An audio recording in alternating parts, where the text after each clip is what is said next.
Pemirsa, malam ini kita bertemu kembali di Karni Ilyas Club. Saya kedatangan tamu malam ini, Ustadz yang cukup terkenal. Berasal dari Indonesia Timur, tepatnya dari Makassar. Ustadz Dasaad Latif. Beliau ini kondang, sering diundang di TV, terutama di TV One. SCTV juga saya lihat. Dan memang sengaja datang untuk pemirsa sekalian. Assalamualaikum Ustadz. Waalaikumsalam warahmatullahi wabarakatuh. Waalaikumsalam. Ini kehormatan buat saya nih. Saya naik kelas, bisa ketemu sama Pak Karni. Wah, ya, biasa aja Ustadz. Ustadz, Ya. ini ya banyak masalah ya di Republik kita sekarang.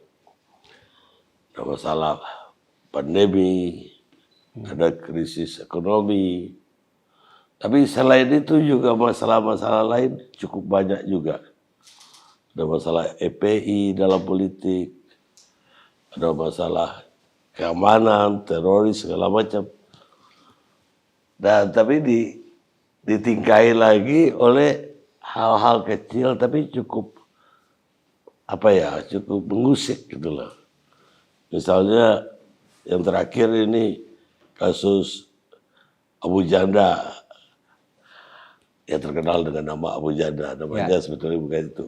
Tapi beliau ini kan dianggap orang selain daripada menghina Pigai, walaupun dia bantah bahwa maksud dia dengan evolusi bukan evolusinya Charles Darwin, tapi evolusi pemikiran atau otak katanya. Dan kemudian dia dari dulu dianggap oleh umat menghina umat Islam. Dan karena itu juga pengaduan itu juga masuk di luar pengaduan soal ras. Mungkin Ustadz punya pandangan tentang ini. Ya, terima kasih Pak Karni.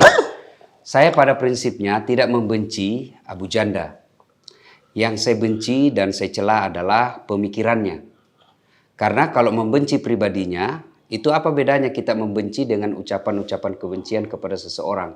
Jadi yang kita benci adalah pemikirannya.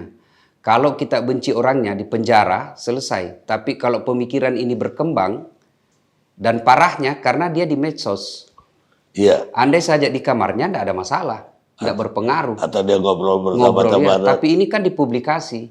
Jadi ini bisa merusak bangsa kita. Padahal rasis atau yang kita sering kenal dengan SARA itu jauh sebelum ada Republik Indonesia. Kita sudah bertekad satu nusa, satu bangsa, satu bahasa. Iya. Dan itu pelopornya anak muda. Dan Abu Janda ini masuk kategori muda. Kok bisa berbuat seperti itu? Maka begitu saya dengar bahwa KNPI melakukan perlawanan atau melaporkan pemikiran Abu Janda ini, saya langsung meresponnya bahwa ini tidak ada alasan untuk tidak mendukung KNPI sebagai organisasi kepemudaan. Maka kita sebagai anak bangsa tentu berharap agar ini tidak terjadi lagi. Tapi sejujurnya Pak Karni, saya senang satu dari Abu Janda. Dia jujur bahwa saya dibayar. Oh iya. Ya kan? Nah itu dia jujur, dia sportif. Ya ini orang di kampung saya bilang keras kehidupan.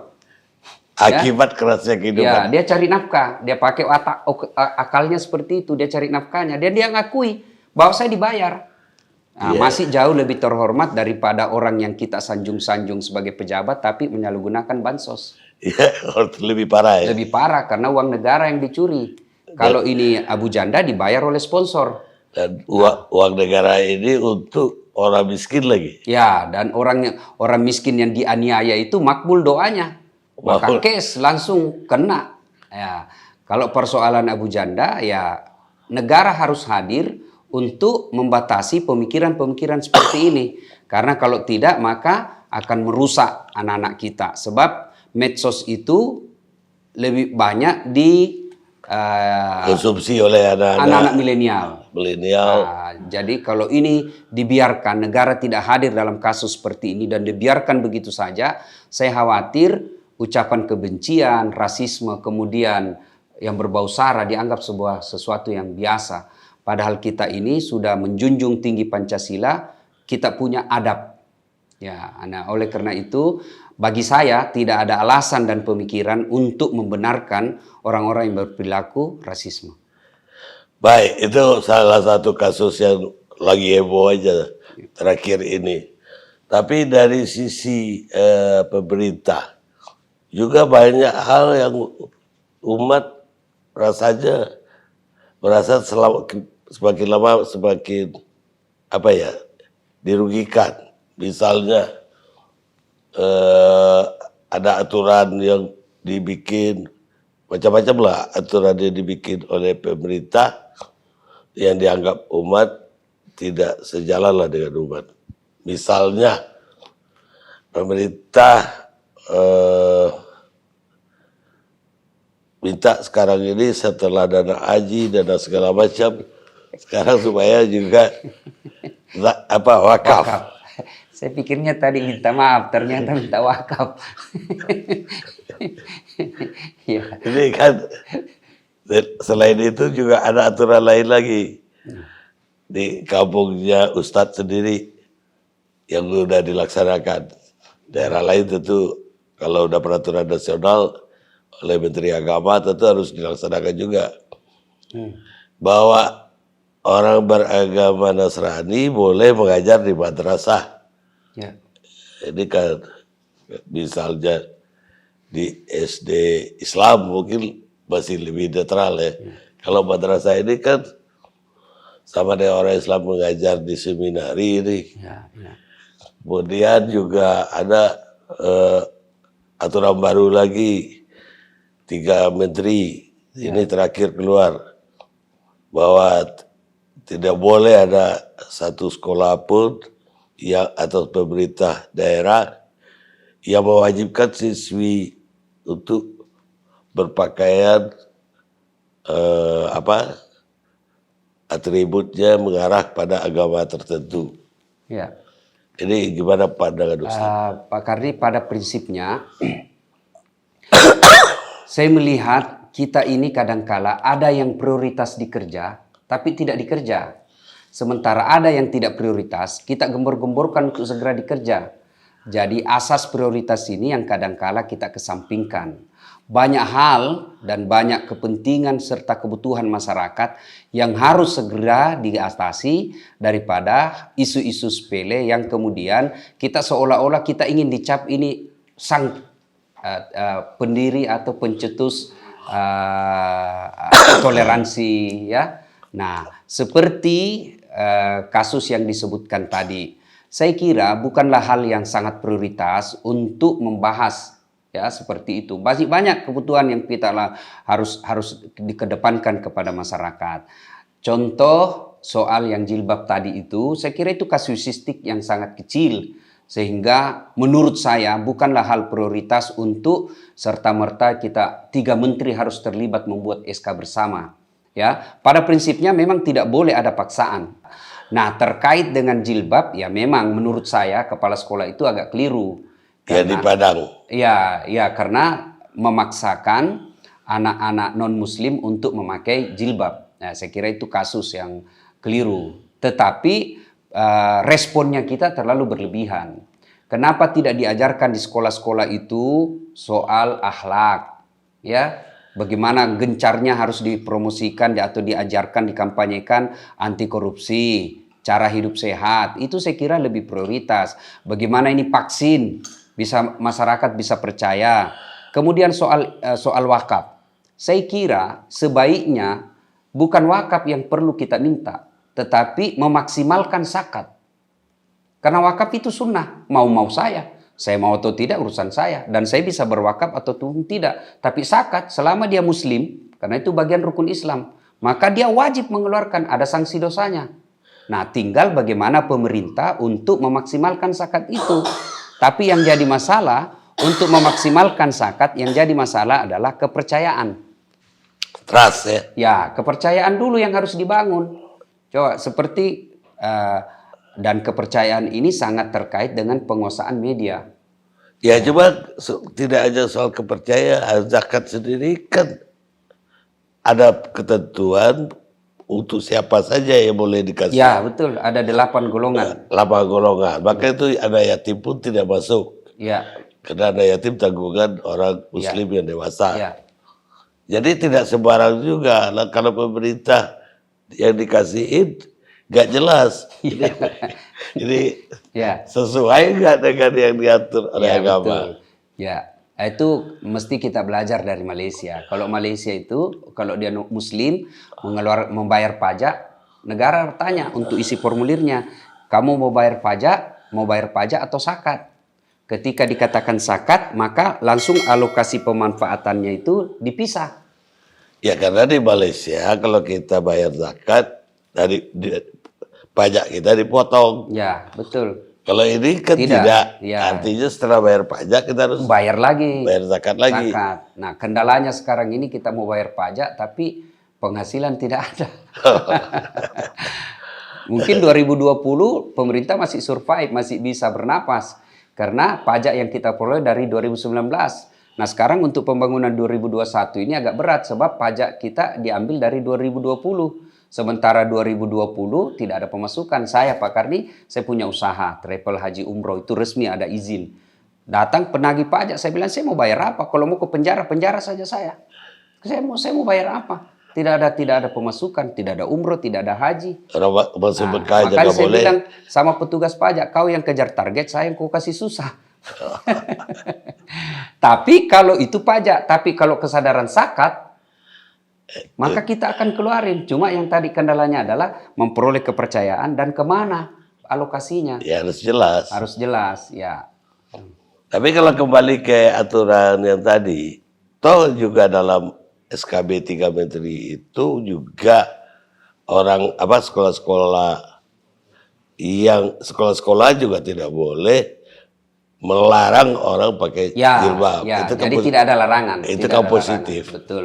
Jadi menurut saya itu betul sebab ini sekolah yang negeri yang dibatasi karena jangan sampai ada pemaksaan. Iya. Nah, kalau sekolah swasta, ya kalau misalnya saya tahu bahwa ini sekolah Islam, syaratnya harus pakai jilbab, ya masukin. Kecuali anaknya laki-laki, ya jangan suruh pakai jilbab. Dia bilang, woi sudah sadar anakku Ustaz, kok bisa? Dia bilang tuh anakku yang laki-laki sudah pakai jilbab. Wah, tambah sesat itu.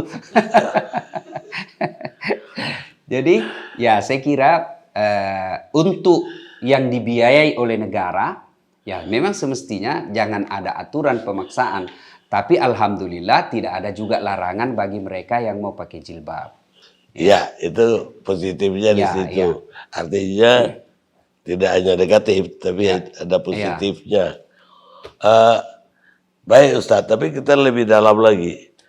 Bagaimana Ustadz memandang tindakan pemerintah terhadap Habib Rizik, FPI, dan kemudian juga ada peristiwa yang dianggap Komnas HAM sebagai pelanggaran hak asasi. Gimana Ya, lihat? Pak Karni, ketika awal kasus itu, yang ada penembakan itu, yang kasus kilometer 50, saya dibully di medsos, di Instagram saya, Kenapa? di Facebook saya, di akun-akun medsos saya. Ustadz kok diam? Ustadz yang lain sudah punya komentar. Ustadz kok tidak ada komentar soal itu? Saya bilang saya komentar apa? Saya bukan saksi. Saya tidak ada di tempat itu. Saya tidak punya CCTV untuk melihatnya. Saya tidak boleh ngomong sesuatu yang saya tidak tahu. Karena kalau saya ngomong sesuatu yang saya tidak mengerti, itu bisa menimbulkan kerusakan.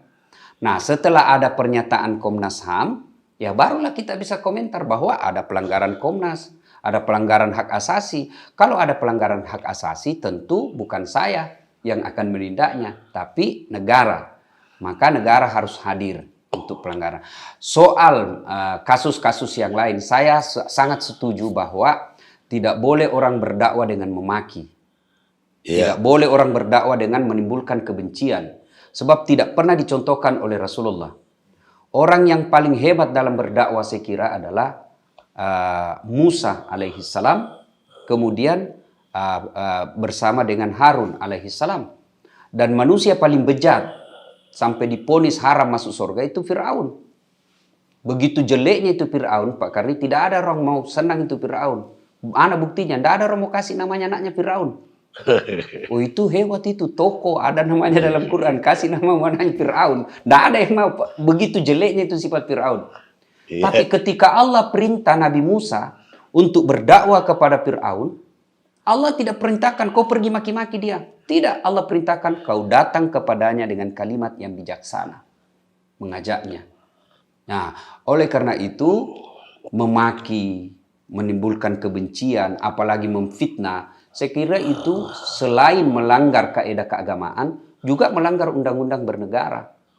Maka prinsip saya dalam dakwah, buat orang bergembira.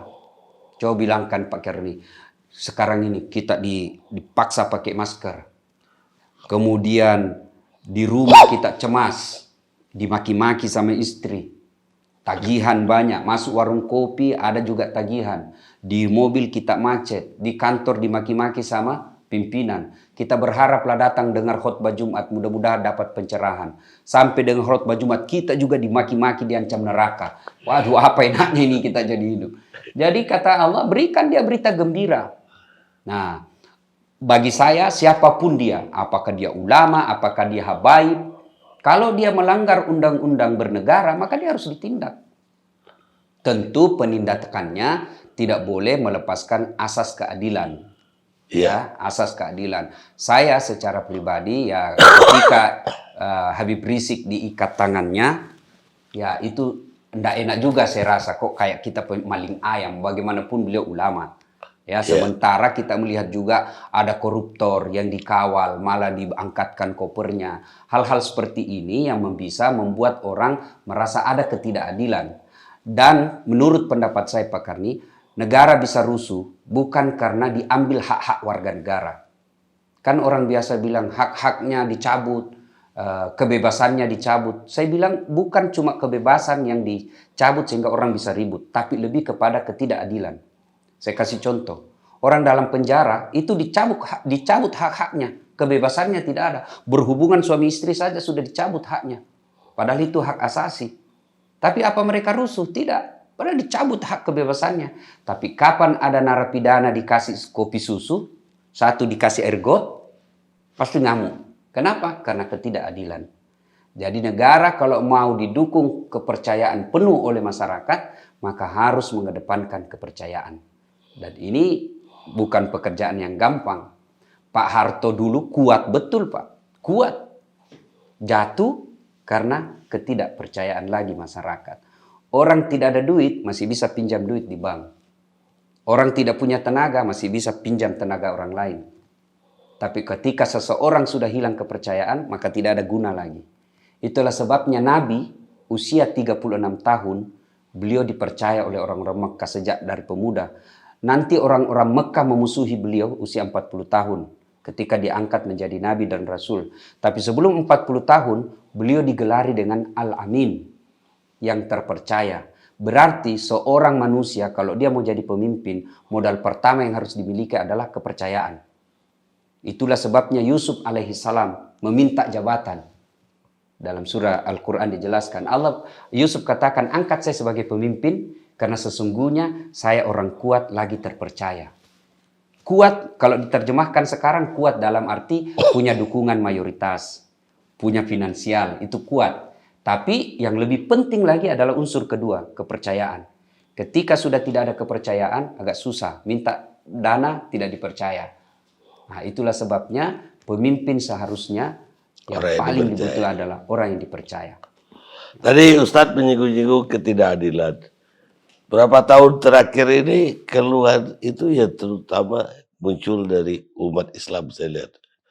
Artinya merasa ada ketidakadilan di dalam dalam penegakan hukum.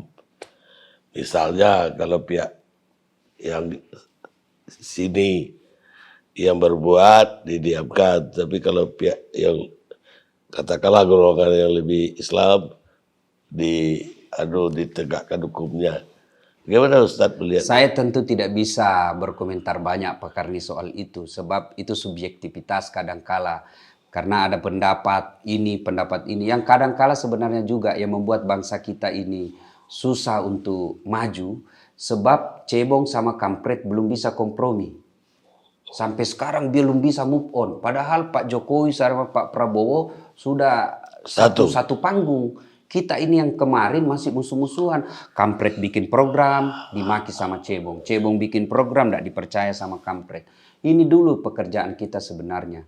Nah, kemudian soal adanya ketidakadilan oleh pelaku-pelaku pemegang kekuasaan, saya dalam ceramah saya hanya bisa katakan bahwa sadarlah bahwa jabatan itu sementara. Presiden 10 tahun paling lama. Ya, gubernur, Kapolri 10 tahun paling lama gubernur, lambang Garuda. Ya, 10 tahun Pak Karni. Ya. Tapi kalau sudah lepas 10 tahun masih mau pakai lambang Garudanya, dibilang orang gila. Wah, beleng-beleng ini sudah kira masih gubernur. Ya kan? 10 tahun aja. Tapi demi Allah, tanggung jawab yang 10 tahun itu kita bawa sampai ke akhirat. Dan susah, ini hanya untuk orang beragama. Tapi orang yang sudah tidak percaya agama, tidak ada guna diberitahu yang seperti ini. Ya, karena sudah kita mendeklarasikan kita punya sila pertama ketuhanan yang Maha Esa, maka setiap ada sesuatu yang kita mau ambil, selalu ada pertimbangan agama. Namanya asas Pancasila. Cuma kadangkala seperti Prof. Salim katakan, penyakit paling parah di Indonesia karena Tuhan pun dia tidak takut. Iya betul. Ya, nah sekarang seperti jabatan. Ketika Anda tidak berbuat adil, di dunia Anda sudah dapat. Apa? Begitu pensiun, tidak ada lagi yang mau. Apalagi kalau sudah post power syndrome. Begitu lepas pensiun, mulai gila-gila. Mulai pensiun datang semua penyakit. Dilarang makan nasi, dilarang makan garam, dilarang makan sayur, dilarang makan apa aja bisa dia makan. Apa aja dia makan. Ubi rebus, duitnya 7 miliar. Hidup sudah tercela. Semua orang lewat menjumpai dia. Itu baru di dunia. Apalagi di akhirat kelak. Dan ketika dia sudah wafat, tidak ada lagi orang mau mengenang dia. Nah, paling yang dikenang keburukannya. Bagi kita orang beragama, umur yang panjang sebenarnya bukan 100 tahun, bukan 150 tahun. Tapi meskipun dia sudah di alam kubur, orang masih mengenang kebaikannya. Dan kalau Pak Karni baik, meskipun Pak Karni sudah di alam kubur, anak ikut menikmati kebaikan Pak Karni. Datang anak bawa map, tiba-tiba orang katakan, memang dia anaknya itu tidak cerdas, heng-heng sedikit otaknya. Tapi bapaknya bagus. Baik itu bapaknya. Tapi kalau kita menanamkan jasa yang jelek, nama baik yang jelek, anak kita terima dampaknya. Sudah, jahat itu keturunannya itu. Buang itu ijazahnya. Jangan pelihara itu. Maka ketika jadi pejabat, maka saya bilang, pernah saya ngomong di depan Pak Kapolri, depan Pak Presiden, bahwa Presiden lebih gampang masuk surga daripada kami ulama. Kenapa bisa? Anggaplah kami punya takdir masuk surga. Pak Presiden juga masuk surga. Tidak perlu antri Pak Presiden. Kenapa? Cuma satu. Begitu masuk surga, Bapak tidak perlu ngantri. Langsung masuk. Tapi ulama, ada ulama dari Padang, ada ulama dari Sulawesi, ada ulama dari Banjar. Berapa ribu ulama yang ngantri.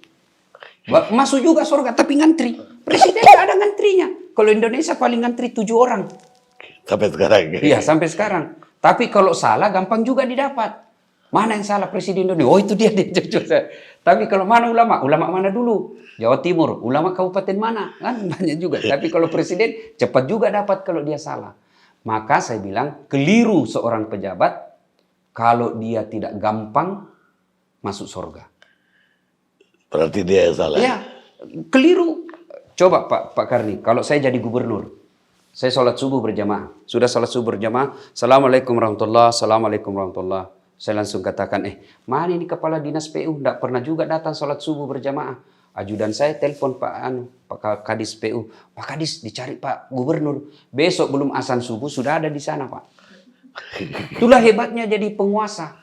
Maka kata Umar bin Khattab, tidak mungkin kau bisa mampu menegakkan syariat tanpa kekuasaan. Itulah sebabnya saya tidak setuju dengan stigma yang mengatakan ulama, ustadz, dai jangan berpolitik.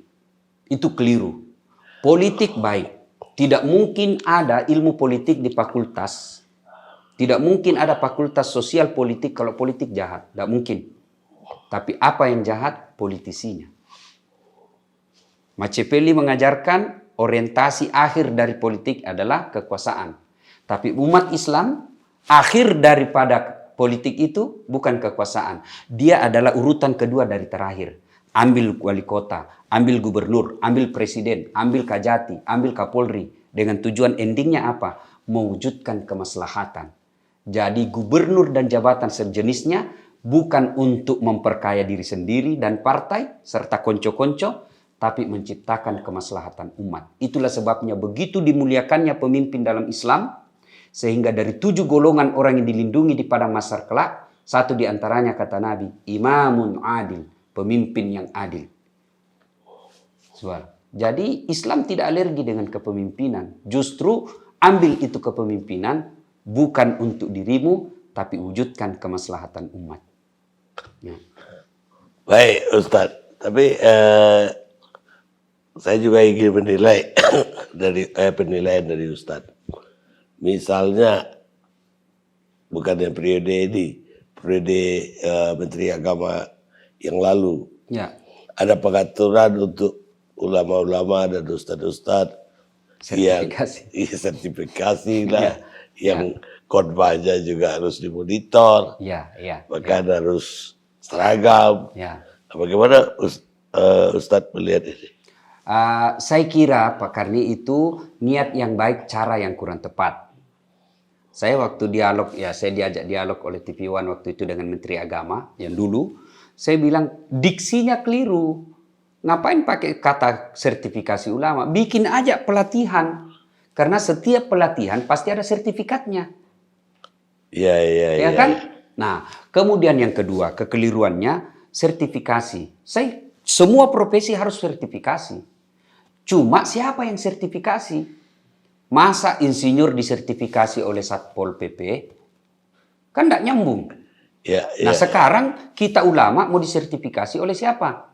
Oleh BIN dan anti teror. Memangnya kami ini teroris? Ya, saya waktu itu saya bilang saya orang pertama setuju sertifikasi karena ini ulama tidak boleh menyebarkan ilmu yang salah. Maka yang sertifikasi adalah majelis ulama. Nah, kemudian yang ketiga, kalau kita disertifikasi oleh negara, apa konsekuensinya? Saya pengajar di Unhas, ilmu komunikasi. Setelah saya lulus sertifikasi, negara kasih saya 2 kali gaji. Maka kita bersemangat untuk ikut sertifikasi. Kalau kita disertifikasi oleh misalnya BIN, anti teror, tapi tidak ada peningkatan fulus. Malaysia disertifikasi. Orang mau berdakwah itu harus punya permit, harus punya izin. Dan setiap mau ceramah dia lapor dulu ke kalau di sini Kementerian Agama.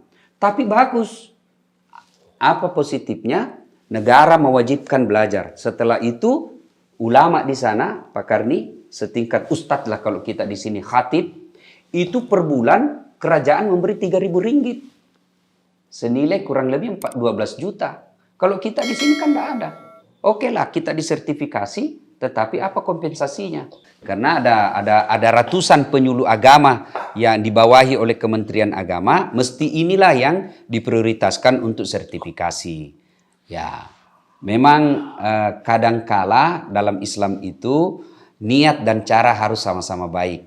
Kadangkala niat pemerintah baik, tapi caranya yang kurang diterima oleh masyarakat. Karenanya pada saat itu saya sampaikan, maka sebelum mengambil keputusan, kita kan sudah menganut ada 5 Pancasila, asas kita dalam bernegara, Pancasila. Satu di antaranya lah kerakyatan yang dipimpin oleh hikmat kebijaksanaan dalam permusyawaratan. Jadi waktu itu andai saja Menteri Agama bermusyawarah dengan tokoh-tokoh agama dan ormas, saya kira tidak akan menimbulkan keributan seperti yang lalu. Tapi alhamdulillah program ini kemudian tertunda. Oh tertunda ya? Ya saya sudah ikut sertifikasi, saya sudah ikut. Sudah dapat sertifikat dong? Sudah dapat. Tapi yang sertifikat waktu saya itu majelis ulama. Oh ya berarti ya, saya dapat. Yang wajar lah. Ya saya bilang sama teman-teman, saya sampaikan kepada teman, ya kita harus ikuti. Ya untuk tahu minimal dasar-dasar agama yang harus kita dakwakan. Ya. Karena banyak sekarang memang Pak Karni yang baru belajar 2-3 kali agama, baru belajar 1-2 bulan agama, itu pun melalui YouTube. Karena beda orang belajar di YouTube dengan di kelas. Iya, Nah, iya. begitu baru belajar di YouTube, semua seolah-olah masuk neraka semua kita ini. Kayak diajak panitia hari kiamat. Seolah-olah dia pegang kencu surga. Ini bida, ini kok masuk neraka. Bayangkan dia baru belajar agama 3 bulan, bapaknya dibilangi sesat. Hanya karena bapaknya ikut berdoa bersama di masjid. Ya kan? Saya dalam dakwah Pak Karni, pada prinsip saya dalam berdakwah itu, dakwah bagi kita dalam beragama, jangan bertanya, Allah tidak akan bertanya kepada kita 2 tambah 2 sama dengan berapa. Karena choice-nya hanya 1. 2 tambah 2 pasti jawabannya hanya 4. Tapi Allah akan bertanya, 4 itu kau dapat dari mana? Boleh 2 tambah 2, boleh 4 kurang 1, yang penting nilainya 4. Boleh 2 kali 2. 2 kali 2. Artinya apa? Kau mau kunut? Boleh. Tidak mau kunut? Boleh. Kau mau berdoa berjamaah selesai sholat? Silakan. Yang jadi masalah kalau kita tidak mau menerima perbedaan pendapat. Yang jadi masalah, pasti ribut. Nah, ini kadangkala banyak adik-adik kita girah beragamanya baik, tapi kadangkala tidak dibarengi dengan kebijakan dalam menerima perbedaan pendapat. Jadi kurang bijak. Kurang bijak, ya. Rasulullah saja itu kan sangat bijaksana. Bagaimana Rasulullah kalau menegur sahabat tidak pernah nunjuk langsung. Pak Karni kira-kira tahu kalimat yang paling dianggap, mohon maaf, kalimat yang paling dianggap kasar dari mulut Rasulullah. Itulah menurut para ahli tafsir hadis, bahwa itulah kata yang paling dianggap keras oleh para sahabat. Apa? Kalimat Nabi hanya mendoakan, mudah-mudahan jidatnya kena lumpur. Kena lumpur doang. Itulah sumpah Nabi yang dianggap kata yang mohon maaf kalau dikatakan kasar. Pun kalau ada beliau melihat tingkah laku yang tidak manusiawi atau amoral, beliau hanya katakan, kok bisa ya ada orang seperti itu? Hanya itu yang disampaikan. Maka Rasulullah itu ketika menegur orang tidak menunjuk orang seperti ini. Kalau misalnya saya mau menegur si A. Si A ini saya tahu dia rajin sholat. Sholat 5 waktunya baik. Tapi satu kekurangannya, malas bersedekah. Maka Nabi katakan, sebaik-baik di antara kalian adalah yang paling banyak sedekahnya. Tapi melihat orang lain, meskipun itu yang dikena. Istilah saya di Makassar, sistem karambol. Lain yang dipantul, padahal tembakan kita ke sini. Ya, metode dalam dakwah. Ya. Baik, Ustadz, saya terima kasih banyak. Sebelum diakhiri Pak Karni, saya mau tanya. Saya ini merasa naik kelas. Pak Karni ini saya anggap jurnalis legenda di Indonesia. Begitu saya diberitahu manajernya Pak Karni, meskipun saya capek betul, saya bilang, insya Allah saya akan datang. Aduh, terima kasih banyak. Nah, saya mau mendapat masukan dari Pak Karni atau kritikan buat saya dalam dakwah. Bagi saya, apa yang Ustadz sampaikan itu selaras dengan aspirasi saya. Artinya Ustadz tidak tidak membesar-besarkan perbedaan misalnya, tapi justru menimpunnya. Gap tadi itu ditimbun. Dan kemudian tidak juga terlalu menyalahkan yang mayoritas orang udah bilang itu salah. Tapi Ustadz lebih dengan bijak membawakan dari tadi itu, maka apa sikap Ustadz? Kan saya tanya terhadap Abu Janda, terhadap ketidakadilan, itu bijak sekali jawabannya, sehingga menyejukkan untuk orang yang disorot pun itu gak ada masalah gitu loh. Makasih. Itu kelebihannya Ustadz, selain dari ada jenakanya juga. Itu begitu daya tarik. Cuma saya tidak enaknya kalau ketemu orang, ini Ustadz beling-beling. Enggak, itu menyampaikan komunikasi itu kan banyak caranya, supaya itu juga menarik perhatian orang, bagaimana pemirsa kita tertarik. Itu kalau kesan saya sama Ustadz.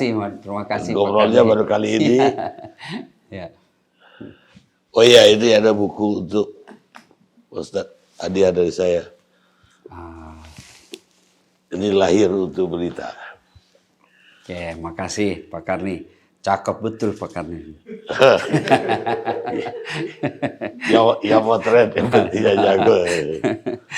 Iya. Pemirsa, itulah wawancara saya dengan Ustadz Dasaad Latif. Kita tidak hanya wawancara, tapi kita mendapat khotbah yang menarik. Jadi sebetulnya malam ini Ustadz Dasaad Latif tak hanya memberikan wawancara kepada saya, tapi memberikan khotbah atau ceramah agama kepada umat Islam di seluruh tanah air. Kita sampai ketemu Kadi Ilyas Club yang akan datang.